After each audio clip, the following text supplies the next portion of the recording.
DSC preparation కి మిగిలిన తక్కువ సమయాన్ని డిఎస్సి 2024 యాప్ లేదా DSC2024.com తో జాబ్ ని సాధించండి. సాధారణ వ్యవసాయ కుటుంబమే అయినప్పటికీ తల్లిదండ్రుల ప్రోత్సాహంతో ఉన్నత చదువుల కోసం అమెరికా వెళ్ళింది. చదువును పూర్తి చేసి ఉద్యోగం సాధించాలని కలలు కనింది. మంచి ఉద్యోగం సాధించి తన కోసం నిరంతరం శ్రమించిన తల్లిదండ్రులను సంతోషంగా చూసుకోవాలని భావించింది. కానీ చివరకు కలల ఊహల్లోనే ఆ యువతి అనంత లోకాలకు చేరువైంది. అమెరికాలో బ్లడ్ క్యాన్సర్తో మృతి చెందిన తెలంగాణ అమ్మాయి విషాద గాథ అందరినీ కలిచివేసింది.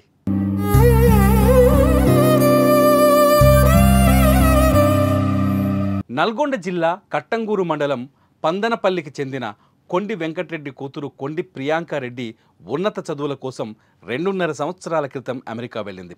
అగ్రికల్చర్ MSc పూర్తి చేసి హన్సావిల్లాలోని అలబామా విశ్వవిద్యాలయం నుంచి మాస్టర్స్ డిగ్రీని సైతం పూర్తి చేసింది. ప్రస్తుతం ఆప్షనల్ ప్రాక్టికల్ ట్రైనింగ్లో ఉంది. ఈ నెల 5వ తేదీన గొంతు నొప్పి వస్తుందని తన తండ్రికి ఫోన్ ద్వారా సమాచారం అందించింది. వెంటనే అతను వైద్య పరీక్షలు చేయించుకోవాలని సూచించారు. అక్కడ ఉన్నటువంటి ఓ ఆసుపత్రిలో ఇంజెక్షన్ వేసుకున్నట్లు తెలుస్తోంది. ఆ తర్వాత తనకు తగ్గకపోవడంతో పరీక్షలు చేయగా బ్లడ్ క్యాన్సర్ వచ్చిందని తెలిసింది. 7వ తేదీన ఆరోగ్య పరిస్థితి బాగా లేకపోవడంతో ఆసుపత్రిలో చేర్పించారు. చికిత్స చేస్తుండగా బ్రెయిన్ డెడ్ అయి 8వ తేదీన చనిపోయింది. ఈ విషాద ఘటన తెలియడంతో గ్రామంలో ఒక్కసారిగా విషాద ఛాయలు అలుముకున్నాయి.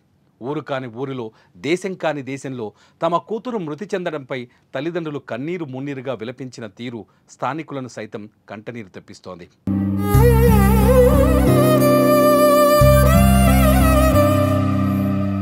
చెప్పండి సార్, ఎట్లా జరిగింది? ఏమైంది పాప? ఏమో 2-3 రోజులు జ్వరం వస్తుందని అన్నది. జ్వరం వచ్చి చూపించుకోపోయినా బిడ్డ అంటే ఇక్కడ ట్రీట్మెంట్ అట్లుండేది ఆడి అపాయింట్మెంట్ తీసుకోవాలన్నది. ఎట్లా బిడ్డ అంటే టాబ్లెట్స్ వేసుకుని తక్కువైంది అన్నది. అన్నాక ఆదివారం నాడు ఫోన్ చేసిన, బేస్తవారం, శుక్రవారం, శనివారం ఫోన్ చేస్తే మామూలుగా మాట్లాడింది. ఆదివారం ఫోన్ చేస్తే డాడీకి పనులు వస్తున్నాయి డాడీ నాకు, మరి అదేనా చూపించుకోపోయినారు అంటే కాస్ట్ ఎక్కువ ఉంటుంది డాడీ, ఇన్సూరెన్స్ అప్లై చేసిన, ఇన్సూరెన్స్కి వచ్చినాక చూపించుకుంటా అన్నది. ఈరోజు వస్తుంది పేపర్ అన్నది.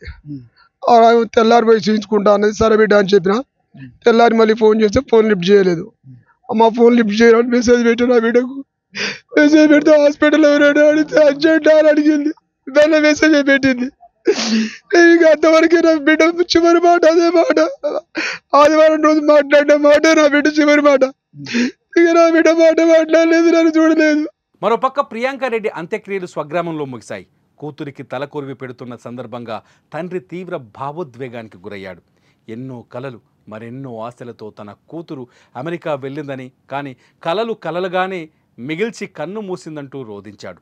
చిన్నప్పటి నుంచి చదువుపై ప్రియాంకారెడ్డి ఎంతో శ్రద్ధ చూపించేదని, ఎంతో కష్టపడ్డామని, కానీ చివరి రోజుల్లో తమ ఆలన పాలన చూడాల్సిన కూతురికి ఇలా జరిగిందంటూ గుండెలు పగిలేలా రోధించాడు ఆ కన్న తండ్రి.